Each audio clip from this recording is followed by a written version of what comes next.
Dear students, as we have completed our first chapter from chemistry, that is matter in our surroundings. So from today, we are going to start second chapter from physics, that is force and laws of motion. Force को समझने से पहले समझाने से पहले मैं आपको एक एग्जांपल बताता हूँ. When we want to open a door, we have to push the door handle, and when we want to close the door, we have to pull the door handle with our hand. This means that to move a body or an object, it has either to be pushed or pulled. Example की बात, जैसे आपको दरवाजा खोलना हो तो door खोलना हो तो आप क्या करते हो, जैसे आप उसको खोलना हो तो आप क्या करते हो, उसको डोर हैंडल को पुश करते हो, और जब आप चाहते हो कि दरवाजे को बंद करना चाहते हो, क्लोज करना चाहते हो, तो आप डोर हैंडल को पुल करते हो अपने हाथ से. इसका मतलब यह है कि कोई भी बॉडी या कोई भी ऑब्जेक्ट को अगर आप मूव कराना चाहते हो, so it has either to be pushed और पुल्ड. या तो उसको पुश करना है या उसको पुल करना. अब फोर्स क्या है? फोर्स यही है, a push or pull on a body is called force. किसी बॉडी पे अगर आप उसको पुश करते हो या उसको पुल करते हो किसी बॉडी को, उसी को कहा जाता है फोर्स. अब जो फोर्स की जो डायरेक्शन होती है, the direction in which a body is pushed और pulled is called the direction of force. जिस डायरेक्शन में किसी बॉडी को पुल किया जाता है या पुश किया जाता है, वही उस फोर्स की डायरेक्शन होती है. एग्जाम्पल के तौर पर, वी ओपन और close the door by applying force. जब हम किसी दरवाजे को, डोर को क्लोज करते हैं या ओपन करते हैं तो हम क्या करते हैं, हम एक फोर्स अप्लाई करते हैं. Now when we push the door to open it, we apply force on the door in a direction away from us. जब हमें दरवाजे को ओपन करना होता है, वो हम क्या करते हैं, उसको पुश करते हैं, so that we apply force on the door in a direction away from. हम इस पे फोर्स अप्लाई करते हैं, लेकिन किस डायरेक्शन में, away from us, अपने से दूर. and when we pull the door to close it, then we exert a force on the door in a direction towards us. और जब आप इसी दरवाजे को क्लोज करना चाहते हो, बंद करना चाहते हो, तो आप क्या करते हैं, आप उस पर एक फोर्स एक्सर्ट करते हो डोर पर इन डायरेक्शन टुवर्ड्स योरसेल्फ. अपनी तरफ उसको खींचने के लिए आप जब बंद करते हो, उसको फोर्स एक्सर्ट करते हो अपनी तरफ से. तो इसका मतलब ये हुआ, जब आप दरवाजे को खोलते हो, पुश करते हो, जो फोर्स की जो डायरेक्शन होती है वो आपसे दूर हो जाती है, दूसरी डायरेक्शन में होती है. लेकिन जब आप उसी दरवाजे को क्लोज करते हो, आप उसको पुल करते हो, अपनी तरफ खींचते हो, तो उस समय क्या होता है, जो फोर्स की जो डायरेक्शन होती है वो क्या होती है, that direction is towards you. अब जैसे आप ये चीजें देख रहे हो, पुश और pull on a body is called force, जो मैंने भी आपको बताया. अब जो एक्टिविटीज हैं, कुछ पिक्चर्स आप देख रहे हो, यहाँ पे तीर चला रहा है, ये हैमर इसके हाथ में, या गुलेल है, या नाव चला रहा है, या पत्थर को ढो रहा है, या ये जिम कर रहा है, या किसी चीज को पुल कर रहा है. इन सब के ये वो एक्टिविटीज हैं, this all activities involve force. इन सब में क्या है, इनमें फोर्स ही इन्वॉल्व होता है. ये कुछ एग्जांपल्स हैं. फिर अगर आप फोर्स को डिफाइन करना चाहोगे तो क्या है, जैसा मैंने आपको बताया, एनी पुल और push on A body is called force. अगर आपको फोर्स को डिफाइन करना है तो आप इसको ऐसे डिफाइन कर सकते हो, force is a push or a pull that changes or tends to change the state of rest or uniform motion of an object or changes the direction or shape of an object. It causes object to accelerate. Force को हम define कर सकते हैं, ये कोई push या कोई पुल है, जिससे क्या होता है, वो उस बॉडी की स्टेट को चेंज करता है. अगर कोई बॉडी रेस्ट में है तो उसको मोशन में ला सकता है, या अगर कोई बॉडी मोशन में है तो उसको वो रेस्ट में ला सकता है फोर्स. या इसकी ये डायरेक्शन को चेंज कर सकता है, या ऑब्जेक्ट की शेप को चेंज कर सकता है. So by that way you can define force. In short, you have to remember any push or pull on a body to change its state of rest or uniform motion is called force. अब जो force होता है ये दो प्रकार का होता है, एक होता है बैलेंस्ड फोर्स और दूसरा होता है अनबैलेंस्ड फोर्स। तो बैलेंस्ड फोर्स क्या है?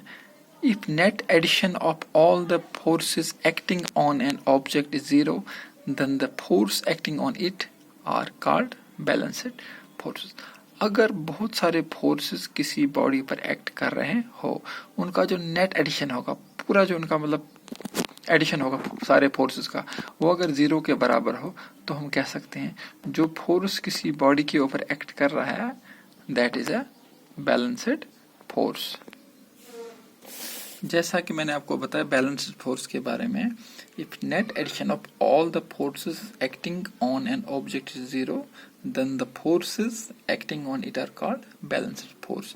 अगर नेट एडिशन पूरे फोर्सेस जो किसी बॉडी पर एक्ट कर रहे हैं वो जीरो के बराबर हो, तब हम कह सकते हैं जो फोर्सेस इस बॉडी के ऊपर एक्ट कर रहे हैं वो क्या है? वो बैलेंस्ड फोर्स हैं। अगर आप यहाँ पर एग्जांपल देखोगे, ये एक बॉक्स है, इसको रखा गया नीचे कहीं। अब आप देखो इस पर कितने फोर्सेस एक्ट कर रहे हैं। ये वाला जो है फोर्स ऑफ ग्रेविटी, इसको नीचे की तरफ इसको फोर्स लगा रहा है, और जो रिएक्शन दे रहा है कौन? एग्जर्टेड बाय द ग्राउंड, ये फोर्स ऊपर की डायरेक्शन में है, और ये जो फोर्स उसको यहाँ से एक पुश करता है, ठीक है ना, इसको धक्का दे रहे हैं, यहाँ से मानो पुश करें, और यहाँ से क्या कौन सा फोर्स है? Force of friction. फ्रिक्शन जो होती है जो उसको रोक रहे इस साइड जाने में।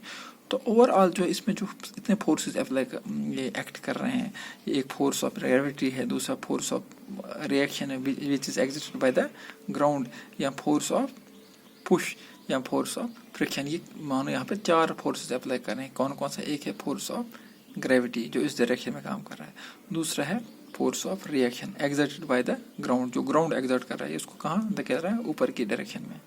और उसके बाद ये फोर्स यहाँ है पुश, उसको इस डायरेक्शन में धक्का दे रहा है। लेकिन यहाँ से जो फोर्स ऑफ फ्रिक्शन है ये उसको इस डायरेक्शन में धकेल रहा है। लेकिन यहाँ पर हो क्या रहा है? Heavy box does not move. ऐसे फोर्स जो सारे फोर्सेस में एक्ट कर रहे हैं, मगर रिजल्ट में क्या हो रहा है कि बॉक्स अपनी जगह से हिल नहीं रहा है, जैसे है ये वैसे ही रह रहा है। इसका मतलब ये है कि यहाँ पर जो सारे फोर्सेस हैं इनका जो नेट एडिशन है this is equal to zero. इसलिए जो सारे फोर्स हैं इस पर, the forces which are acting on this particular box, these are balanced force. ये सारे क्या हैं? बैलेंस्ड फोर्स हैं, क्योंकि इस पे कोई असर इस चीज का नहीं हो रहा है। अब जो अनबैलेंस्ड फोर्स है दूसरा, ये क्या? इसका विपरीत है। If net addition of all the forces on an object is not zero then the forces acting on it are called unbalanced forces. पहले वाले में क्या था? बैलेंस्ड फोर्सेस में उन सभी फोर्सेस का, जो फोर्सेस किसी बॉडी पर एक्ट कर रहे हैं, उनका जो नेट एडिशन है वो क्या है? वो जीरो के बराबर है, कि कोई फोर्स किसी से को ओवरकम नहीं कर पा रहा है। सारे फोर्सेस क्या है? उनका जो नेट एडिशन है वो जीरो के बराबर है। जो पहला केस मैंने आपको समझाया बैलेंस्ड फोर्स में, तो तब जो फोर्स बॉडी पर एक्ट कर रहा होता है उनको हम बैलेंस्ड फोर्सेस बोलते हैं। लेकिन जब अनबैलेंस्ड फोर्स की बात करते हैं तो तब क्या होता है? उस में क्या होता है? अगर जो भी force, if net addition of all the force acting on an body, जो भी फोर्सेस किसी ऑब्जेक्ट या किसी बॉडी पर एक्ट कर रहे हैं उनका जो नेट एडिशन होगा वो जीरो के बराबर ना हो, तब हम कह सकते हैं then the forces acting on it are called unbalanced forces. ये जो फोर्सेस बॉडी पर एक्ट कर रहे हैं ये फोर्सेस क्या हैं? These are unbalanced force. अब अनबैलेंस्ड फोर्सेस को अच्छी तरह समझने के लिए let us take an example like this. यहाँ पर आप देख रहे हैं एक टॉय कार है। इसमें क्या हो रहा है? यहाँ पर वही जैसा कि बॉक्स के केस में था, जब हम बैलेंस्ड फोर्स अभी मैंने आपको समझाया, यहाँ पर क्या हो रहा है? एक फोर्स जो एक्ट कर रहा है it is acting in this direction, that is force of gravity. Force of gravity इस पे एक्ट कर रहा है in this direction which is due to the weight of toy car, this toy car. दूसरा force जो है force of reaction exerted by the ground. ये ground जो है ग्राउंड पर यहाँ पर लाई कर रही है, तो दूसरा फोर्स जो एक्ट कर रहा है it is acting in this direction which is force of reaction. ये कौन एग्जर्ट कर रहा है इस पे कार पर? This ground is exerting this force in that direction. और उसके बाद a force of our push, जो हम इसको धक्का दे रहे हैं इस डायरेक्शन में, और यहाँ से जो वापस में मिल रहा है that is force of friction, इसको हमारी ओर धकेल रहा है। लेकिन एट द एंड हो क्या रहा है, ये हमारा जो फोर्स है जैसे तैसे कार इज मूविंग, कार क्या करे ये इस डायरेक्शन में, नेचुरल सी बात है, हम इसको पुश इस डायरेक्शन में करें तो we are overcoming all this forces, so the car will move in this direction. तो यहाँ पर एक्चुअली हो क्या रहा है, लास्ट में जो कार है ये मूव कर रही है इस केस में। सो ये क्या है, यही है एग्जाम्पल किसकी, अनबैलेंस्ड फोर्स की। In this case these four forces are acting on this car, this toy car. That is, one is force of gravity in this direction, second one is force of reaction exerted by ground in this direction, force of push, our push in this direction, and force of friction in this direction. लेकिन last में क्या हो रहा है, the toy car moves. तो यहाँ पर क्या हो रहा है, the net addition of all the forces acting on this car is not equal to zero. यहाँ पर जो भी फोर्स इस कार के ऊपर एक्ट कर रहे हैं ये जीरो के बराबर नहीं है। तो ये क्या है, so the forces which are acting on this toy car are unbalanced forces because their net addition is not equal to zero. तो आज आपने ये चीज समझी।